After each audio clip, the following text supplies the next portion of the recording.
A lot of the focus in the media has been on the public, and that is a very important issue, public safety. But one thing that gets left out is the workers. We have the train operators, and we have cleaners on the platform that are constantly assaulted, verbally, physically. There's not much that happens. It gets reported. Police come, and by that time, usually the criminal's gone. When we have criminal activity on the train, it goes on all night. We have went deaf ears pleading over the last couple of years for management, safety department, grievances, safety reports, begging people to please listen to us and help us with our safety. I've got operators that are scared to come to work. They're wondering if they're going to make it home. We've had murders on the platform. We've had murders on our train. We've had rapes, numerous rapes.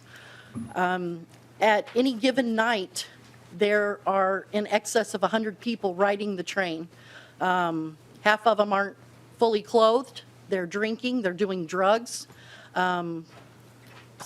sexual activity, urinating, defecating on the train. When we call this in, we're lucky if police meet up with us. It's never hold your train and wait, which is what should be done. Instead, police will meet up with you somewhere along the line. Morning rush hour folks, standing room only on the train, they have to witness this type of behavior and deal with it. The train smells so bad. I've had operators had their jobs threatened. You would think that if we're in a cab with the door closed that we're not subject to any of this behavior. We don't have any of the smells. But our air system comes from the passenger compartment. And if you try opening a window, there's a vacuum system that it's even worse. So we've had an operator or two had to go to the hospital because of the drug usage on the train, the smells on the train. And he had to have some medication. He asked if he could wear a mask. Management actually threatened to send him back to the bus, said that he was not qualified to drive the train if he cannot handle these smells from all different types of drugs coming into his cab. So he's had his job threatened. At night, we have to clear our train, get everyone off. You can't pull them into the yard for the trains to be serviced and cleaned with people on the train. Most people are passed out, sleeping. There are people that are awake that refuse to get off the train.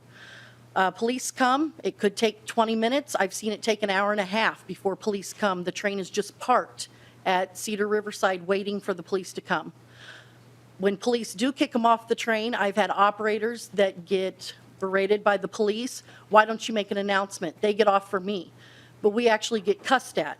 We get threatened. Going to the tail track, it's part of the track that's by Haywood Towers in downtown. We actually have operators that when the train pulls in, you have to get out and go to the other end to operate the train. There are people partying, doing drugs. Do not listen to announcements from operators to get off the train. That is a restricted area.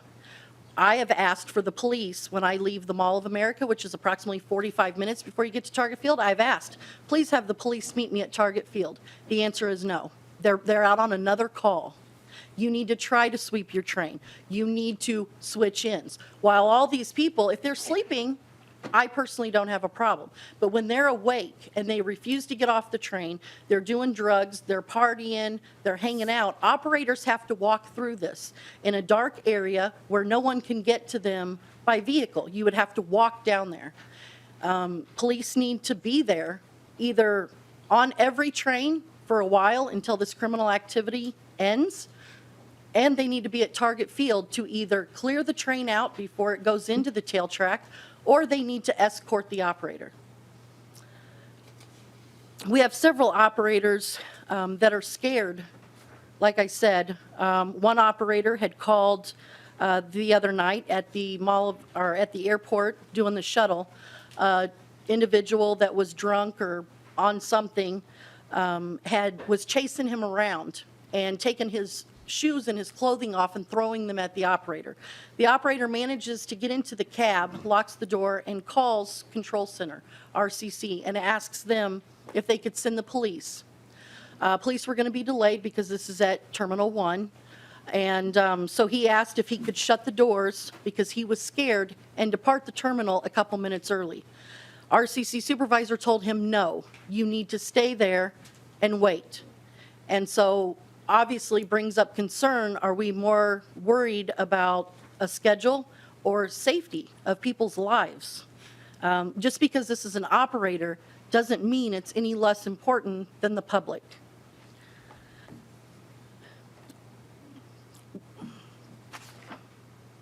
You need to hold people accountable for the rules.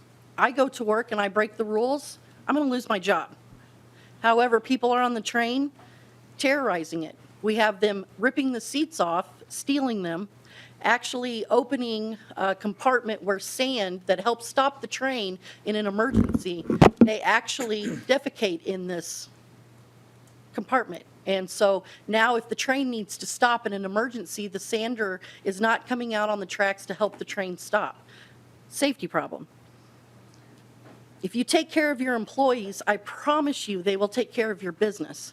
And that's what's lacking from the Met Council and management at Light Rail. There's a lot of much needed money that transportation receives, but is wasted at Light Rail. Made up positions, promoting people that are family members. When we ask for ventilation systems so we can have fresh air and not breathe smoke and drugs in our cabs, they tell us it's too expensive. However, the live camera system, I think that's great, but I think we're ahead of ourselves.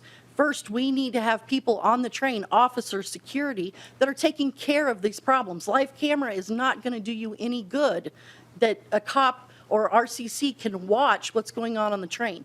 If people are not there, we have one of the largest police force, Metro Transit does.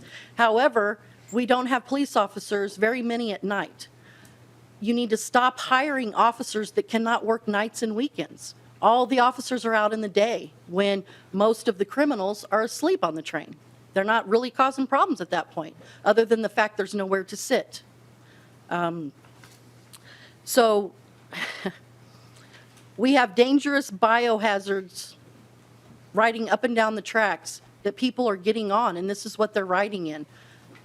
Used bloody needles, crack pipes. This is seen all the time. Our track personnel that walks up and down the tracks that cleans the trash has to carry an actual container for needles, a sharp container for needles, because they have so many needles they have to pick up in the right-of-way and on the trains.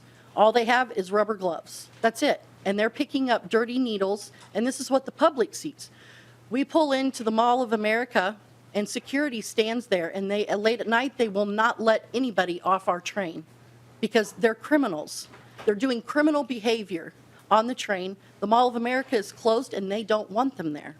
I have people the last 2 weekends that get off my train early in the morning. Mall of America security is standing there, and these women drop their pants and urinate all over the platform. Everyone, you walk there. You get it on your shoes. You may get it on a stroller.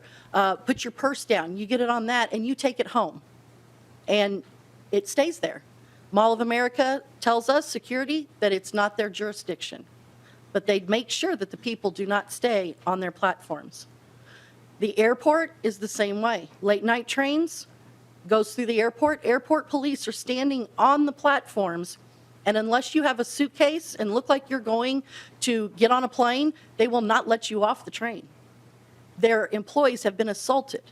So if Mall of America security and the airport police notice what we are bringing into their areas and that we don't care about anybody's safety, then I mean, what are you going to do about that? If they realize that, why can't we do something?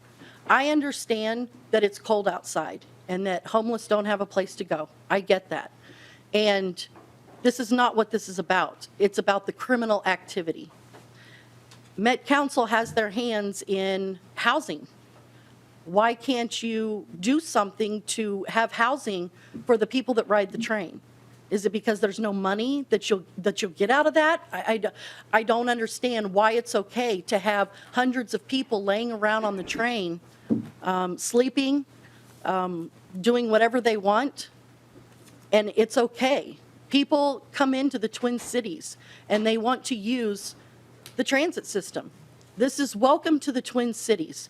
Come on here and look at these dirty needles, cracked pipes, half-naked people laying all over.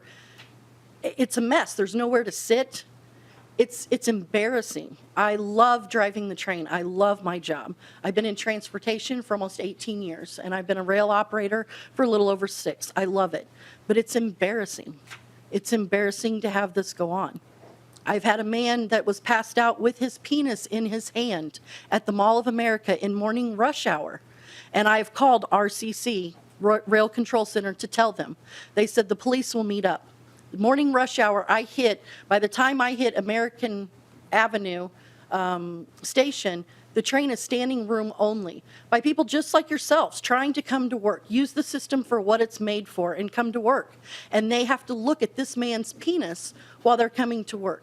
A lot of people bring their children. They have daycare downtown or somewhere along the rail, and this is what their kids have to see. I am embarrassed, and I'm sorry, but Met Council should be ashamed. This is humiliating.